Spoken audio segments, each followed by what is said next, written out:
Welcome to our channel. We hope you enjoy our narrated stories. Do not ever step foot on the ground. Charlie had been told this his entire life, but it never really sunk in. He didn't understand the deep-seated fear everyone else seemed to harbor. He thought it was incredible, a beautiful problem to be solved. Until he was laying on the floor of the lab, staring at the ceiling and blinking away tears. The first time Charlie ever saw the ground consume a person, he'd been 12.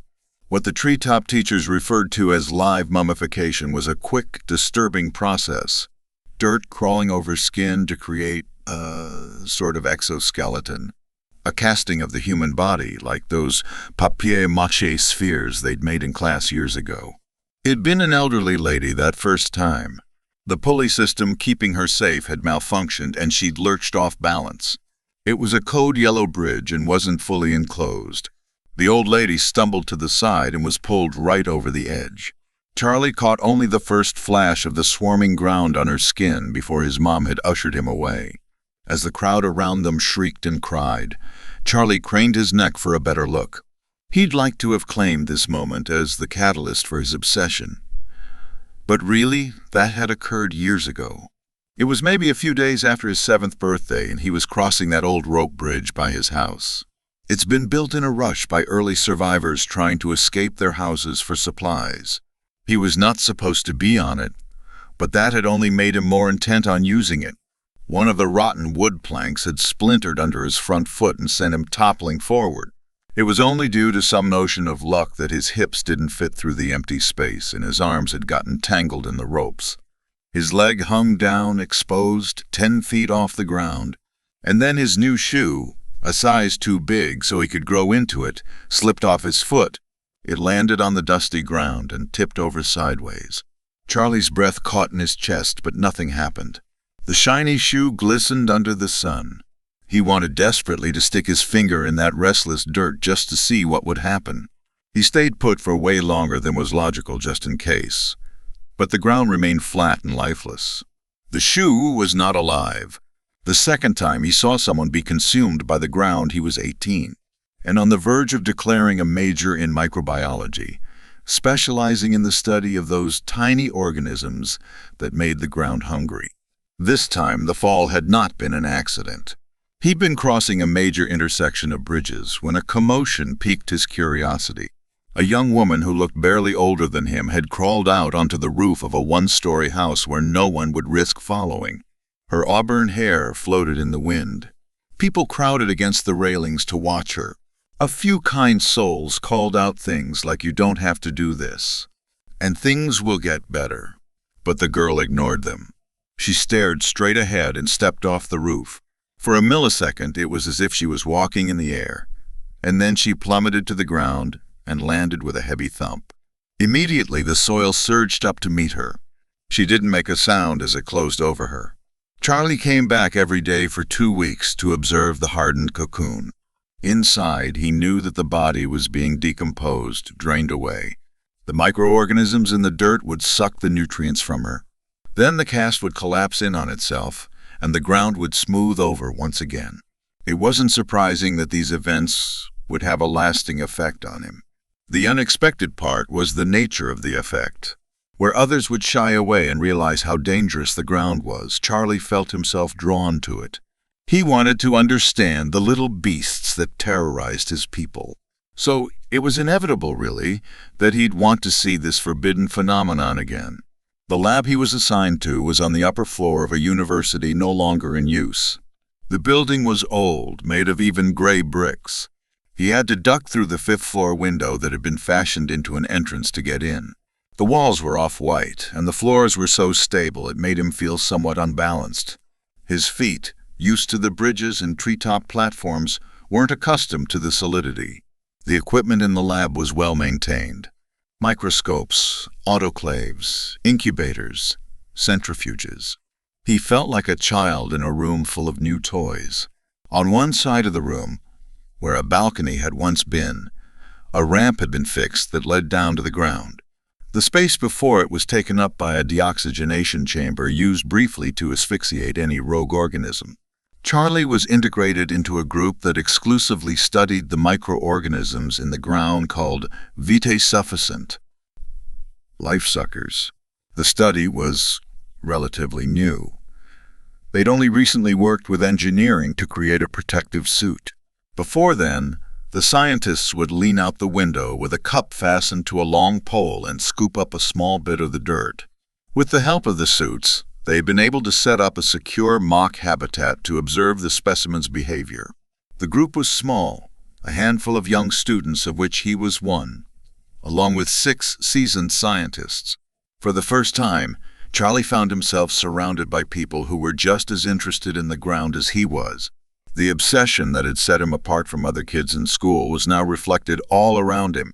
There was a girl who'd started at the same time as him, Tori.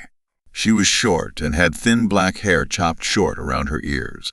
Because they were new, they were often assigned projects to work on together. He wasn't sure if he liked her, but it didn't matter much.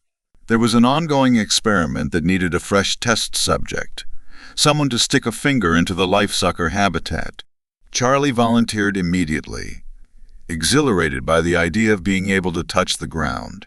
He pictured it being magical, a borderline religious experiment. He worked himself up over it for days, so that when it was finally time, he was almost bursting with excitement. The scientists heading the experiment placed him in the deoxygenation chamber with the container. Around him, they gathered clipboards, pencils poised to jot down any and all details. His forefinger was swiped clean with an alcohol wipe that made the skin feel dry.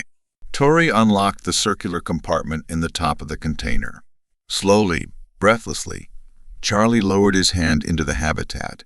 The tip of his finger brushed the dirt. It was soft and damp as he pressed the finger down. Charlie blinked and the soil began to stir. It tickled the pad of his finger. He watched in fascination as the hidden organisms began to climb up his skin. It was a strange sensation. The soil was cool and light. It felt more like a caress than a smothering. Tori clicked the stopwatch in her hand and began to count aloud. By the time she reached 7, the organisms were up to his wrist. He withdrew his hand. The seal on the opening caught most of the dirt and held it back.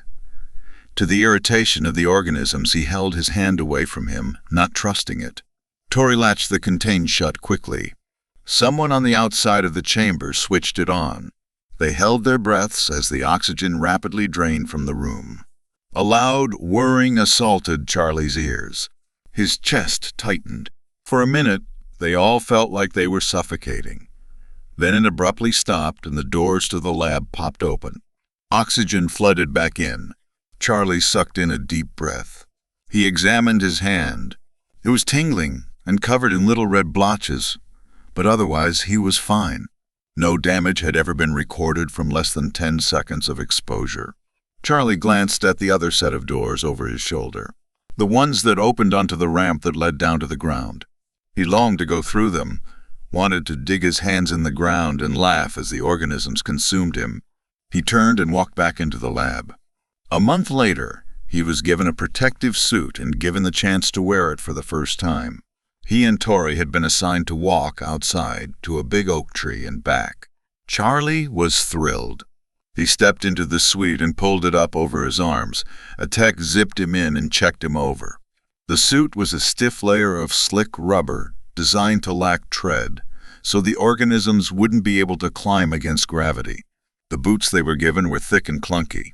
They were tall, reaching up to his knees like a pair of extra-long rain boots. A device attached to the top of the boot sent out vibrations that they'd found would deter the organisms. The hood of the suit came up over his head and the visor was clicked into place. He saw the world through a glass partition. Then they were in the chamber and the doors behind them were closing. It was midday and the sun was shining. A breeze spirited a few brown leaves past the glass. The doors to the ramp opened. Charlie stepped out first. His heart pounded in his chest. It was right there, the ground. He walked quickly down the ramp, Tori following behind him at a more reserved pace. He paused at the end of it. The dirt was disturbed, as it always was when the organisms were present. It looked almost fluffy. Charlie took a deep breath and lifted one foot. He lowered it slowly to the ground, enjoying the crunch of soil underfoot. He leaned his weight forward, ready to take another step, but paused.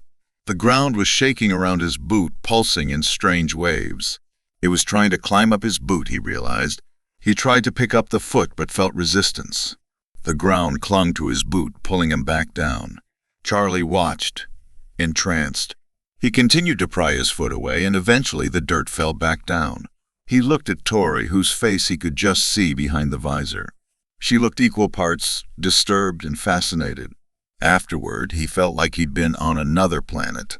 It was amazing he'd been on the ground, but he couldn't help feeling slightly disappointed.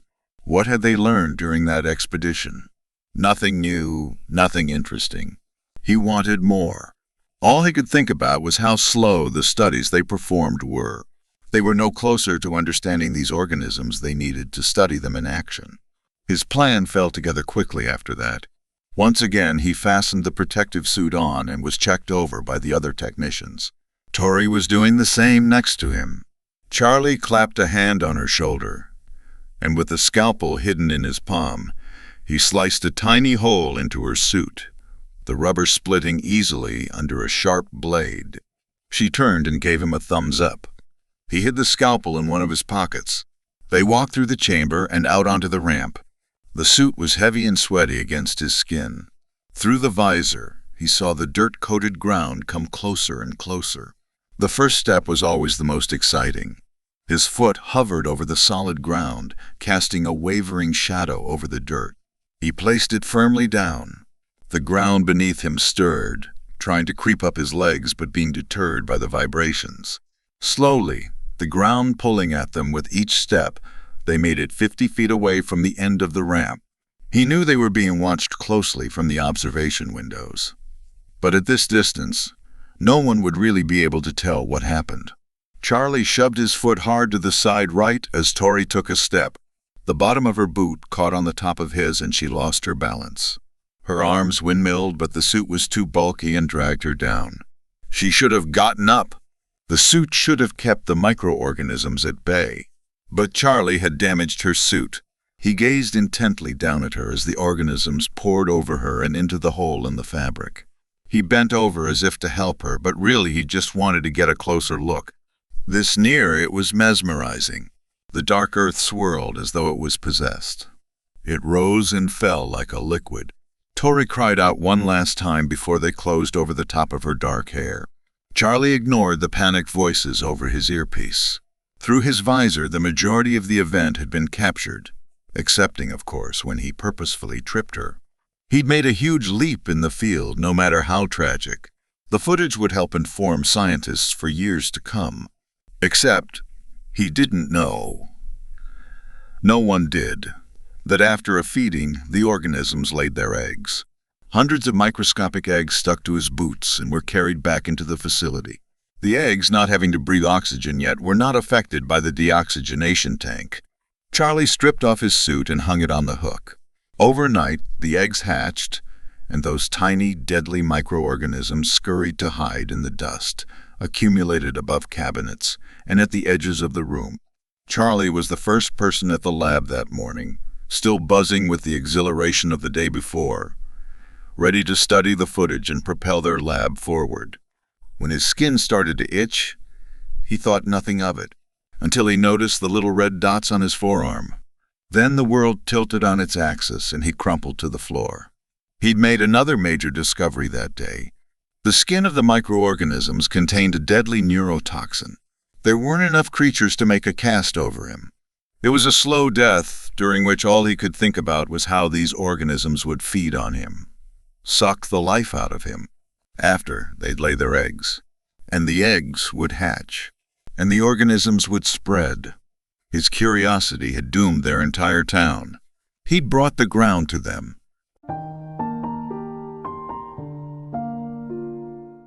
The end. Thank you very much for watching. Please don't forget to subscribe our channel for more stories.